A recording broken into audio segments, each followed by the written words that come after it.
귀로 즐기고 마음으로 느끼고 라디오로 함께 떠나는 성지순례 가는 날.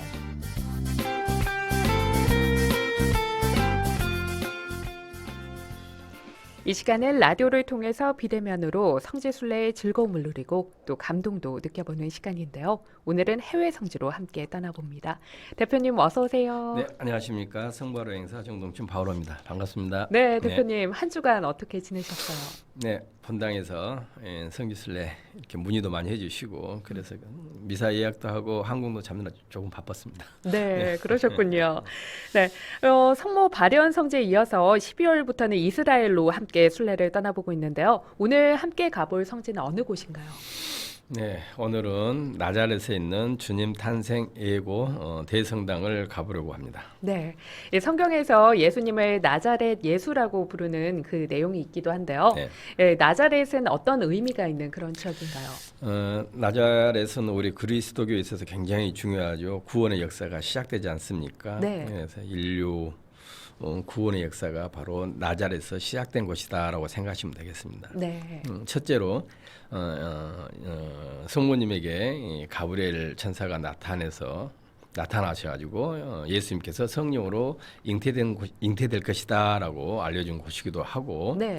또 예수님께서 베들레헴에서 태어나신 후에 나자렛에서 유년기와 소년기를 보내신 곳이기도 합니다. 네. 또 둘째로 예수님께서 이제 공생활을 시작하시면서 세례자 요한에게 물과 성령으로 세례를 받으신 후에 광야에서 40일 동안 단식 기도를 하시거든요. 네. 그러시고 바로 돌아오셔가지고 고향인 나자렛 회당에서 희년을 선포하시는 곳이기도 합니다. 아, 그렇군요. 또 뭐냐면 우리가 이렇게 기도 많이 하시잖아요. 네. 하루에 3번 기도하는 삼종 기도도 바로 이곳 주님의 탄생 예고를 받으셨던 그 모습을 기도로 표현한 게 삼종 기도가 만들어진 배경이 바로 이곳 나자렛이라고 보면 되겠습니다. 그렇군요. 네. 네.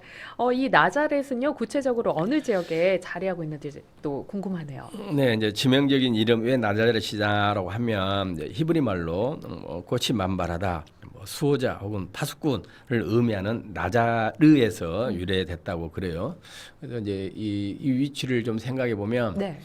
나자렛 밑에 남쪽으로 한 120-30km 떨어진 곳에 예루살렘이 있고 또 나자렛에서 동쪽으로 한 29km, 한 3-40분 가면 갈릴리 호수가 있는 네. 곳에 위치해 있는데 또 약간 이 나자렛이 분지 형태여서 사방이 산으로 둘러싸여 있는 곳이기도 합니다. 네. 그래서 또 이 성경적으로 보면 뭐 구약성서도 보면 이 나자렛이란 곳이 특별히 언급이 되지는 않아요. 사실은 네. 유다 전승에서도 마찬가지고 그래서 어떻게 보면 오직 하면 이 예수님의 제자 나타넬이 필립보에게 그러지 않습니까?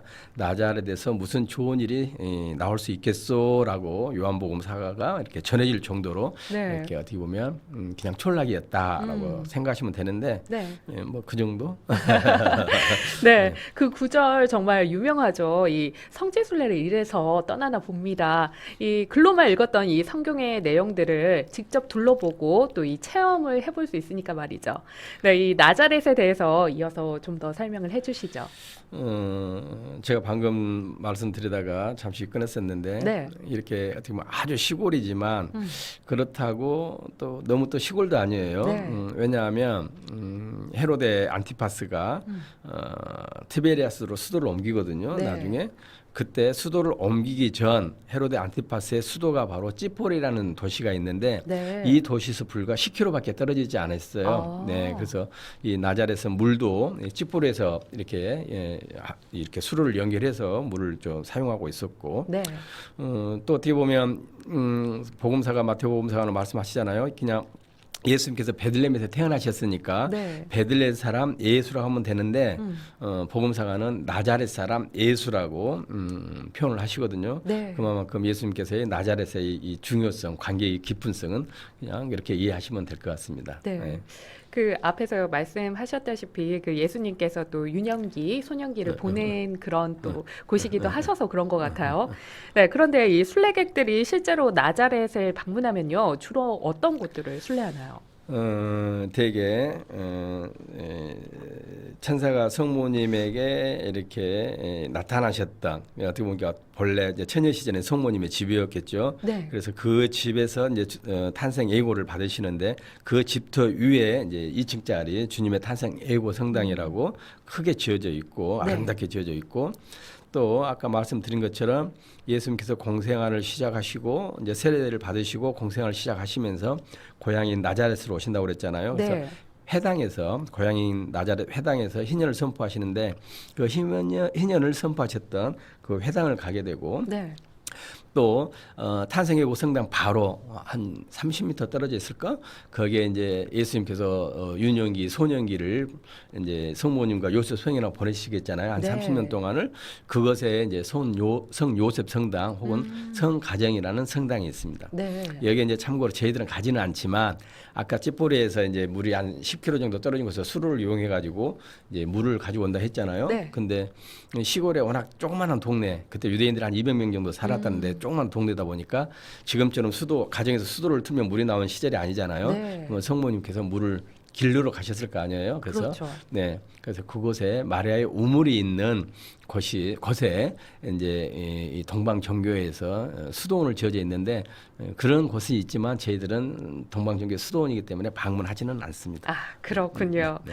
네. 그럼 먼저 이 구원의 역사가 시작된 이곳 나자렛에 대해서 복음서는 어떻게 전해주고 있는지 들려주시겠어요? 네, 우리가 사복음서 있잖아요. 네. 복음서를 보면 예수님의 이 탄생 예고를 마테오복음, 누가복음만 전해져요. 여러분들도 잘 아시겠지만 마르코복음은 광야에서 회개 세례를 선포한 세례자 요한의 이야기부터 시작이 되고 네. 요한복음서는 한 처음에 말씀이 계셨고 그 말씀은 하느님이셨다라고 하면서 시작이 되거든요. 네. 그런데 마테오, 누가만이 예수님의 탄생 예고 그리고 예수님의 베들레헴에서 탄생 그리고 유년기, 소년기 이야기를 전해주고 있습니다. 네. 그렇다면 먼저 루카복음을 살펴보면 좋을 것 같은데요. 이 루카복음에서는 예수님의 탄생 예고를 어떻게 구체적으로 전해주고 있나요?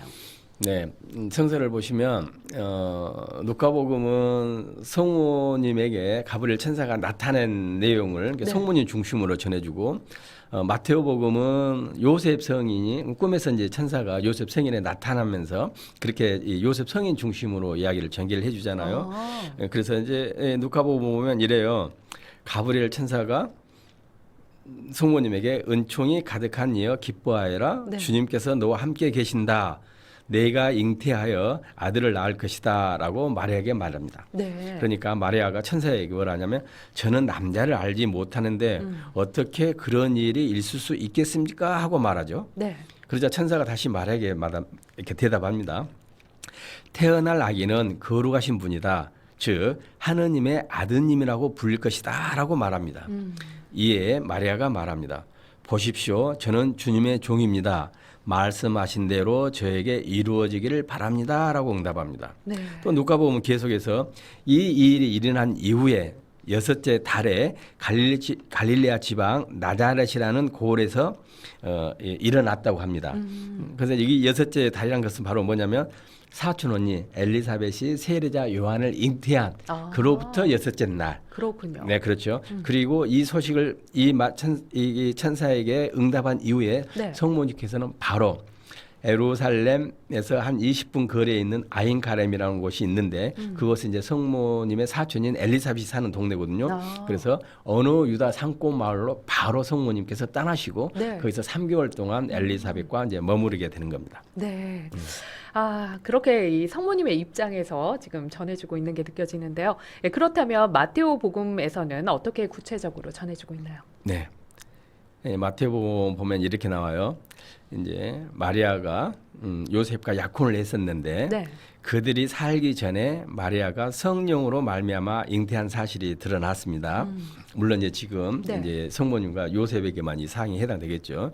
마리아의 남편 요셉은 의로운 사람이었고 또 마리아의 일을 세상에 드러내고 싶지 않았으므로 남모르게 파혼하기로 이제 요셉 성인이 이렇게 딱 마음속으로 작정을 합니다. 네. 그때 주님의 천사가 나타납니다. 그러면서 이렇게 말씀하시죠. 요셉아 두려워하지 말라. 마리아를 아내로 맞아들여라. 그 몸에 잉태된 아기는 성령으로 말미암은 것이다.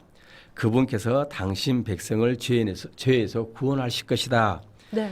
그래서 잠에서 깨난 요셉은 주님의 천사가 명령한 대로 성모님을 아내로 맞아들였다라고 이 마태복음은 전해주고 있습니다. 네, 요셉 성인을 중심으로 전해준 그렇죠. 마테오복음. 네, 이 상황에 관련한 이 복음의 의미에 대해서 부연 설명을 좀 해주시면 좋을 것 같아요. 저는 이제 성사학자는 아니지만 네. 나자렛이라는 아주 조그만 마을, 네. 그렇죠. 하나님께서 가브리엘 천사를 이제 성모님에게 보내셨단 말이에요. 네. 근데 이 성모님은 마리아는 처녀였어요, 사실은.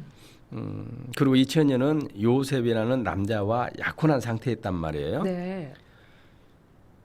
근데 정식 혼례도 치르지 않는 이 처녀에게 천사가 나타나가지고 너는 잉태할 것이다라고 말한단 말입니다. 네. 마리아 입장에서 어째요? 깜짝 놀라죠. 그래서 하시는 말씀이 저는 남자를 알지 못하는데 어떻게 그런 일이 있을 수 있겠습니까?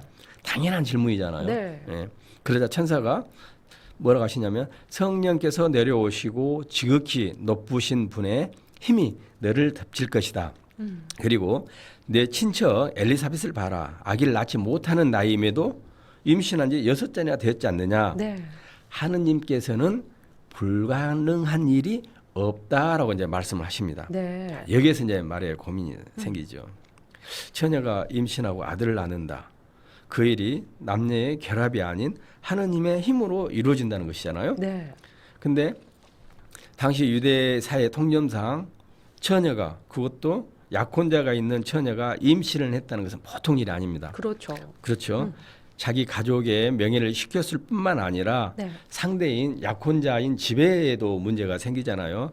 그래서 당시에는 그 소위 말하면 성모님의 부모나 너는 우리 가정을 명예를 실추시켰어 하고 돌팔매질해서 죽여도 뭐 법적으로 아무 문제가 없다는 거예요. 네. 그런데 이런 상황에서 성모님이 이제 고문에 빠졌고 그럼에도 불구하고 즉시 그대로 제게 이루어집시오라고 응답을 했다는 것은 네. 진짜 어마어마한 이렇게 이 상황이죠. 그렇죠. 더욱이 여기에서 재밌는 것은 그 마테오복음에서 전해지는 요셉의 입장이잖아요. 그러한 사실을 알고 돌팔매질하고 성모님의 집에 엄중하게 항의할 수 있지만 요셉 성인은 이제 심성이 나타나는 거잖아요. 믿음이 나타나는 거잖아요. 네. 뭐냐면 혹시 성모님의 피해가 갈까봐 남모르게 파혼을 하기로 하고 사람에게 알리지 않고 남모르게 파혼을 하려고 결심하고 한 상태에서 이제 물론 천사가 뭐 그럴 필요 없다. 이건 네. 성령으로 잉태하신 분이다라고 말씀하시잖아요. 네. 그래서 어떻게 보면 그래서 이제 좀 말이 좀 샜지만 또 한편으로 보면 이제 이거는 이제 성모님하고 집에 이제 당사자의 관계일 수 있어요. 네. 이제 그 일이. 근데 이제 성모님이 또 고민에 또 하나에 빠진 것 중에 하나가 뭐냐면 설령 이제 이 요셉 서인과 서로 간에 믿음이 형성됐다고 그래요. 그런데 이 사실이 다른 사람에 알려지게 되냐면 어떤 일이 벌어지게 되냐면 하느님을 모독하게 되는 거예요. 네. 그렇잖아요. 뭐 소위 말하면 하느님의 아드님을 임신했다고 그런 상황임에도 불구하고 성모님께서는 어떠한 이제 소위 말하면 두려움에 휩싸지 않고 네. 주님의 뜻대로 그대로 저게 이루십시오라고 이렇게 응답했다는 것은 진짜 대단한 것이죠. 네, 네. 그렇습니다. 네, 그래서 그렇게 순명을 하셨다는 그 성모님의 말씀을 전해주셨는데요. 이 성서 말씀을 살펴보면 이 성모님께서는 이후 어느 유대 산골 마을을 찾아간다고 하던데요. 여기에 대해서 좀 더 설명을 해주시죠. 네, 성모님께서는 이제 마리아의 마리아께서는 이제 응답을 하신 이후에 이제 친척 엘리사벳을 찾아가 가지고 이제 3개월 동안 제가 거기서 머무시다가 다시 이곳 나자렛으로 다시 오신다고 그러셨잖아요. 네, 그러는데 여기서 끝으로 이제 한 말씀만 더 드린다면 방금 아나운서님께서 말씀하신 대로 이 네. 마리아의 응답, 순명, 이 순명이 바로 우리의 구원의 역사가 시작된 순명이고 바로 이 마리아의 응답이 우리의 인류 역사를 바꿔놓는 응답이 되거든요. 네. 하느님의 아들이 그 마리아의 응답을 통해서 사람이 되신 순간, 아주 중요한 인류 구원의 역사의 중요한 순간이 마리아의 응답에서 이루어지기 시작했다라고 말씀드리고 싶습니다. 네, 정말 마리아의 순명, 이 일상생활에서 우리가 순간순간 잊어버릴 때가 있는데요. 예, 꼭 마음에 새기고 기억을 해야겠습니다. 네, 성 바오로 여행사 정동춘 바오로 대표님과는 예, 여기서 인사 나누도록 하겠습니다. 오늘도 좋은 말씀 고맙습니다. 네, 감사합니다.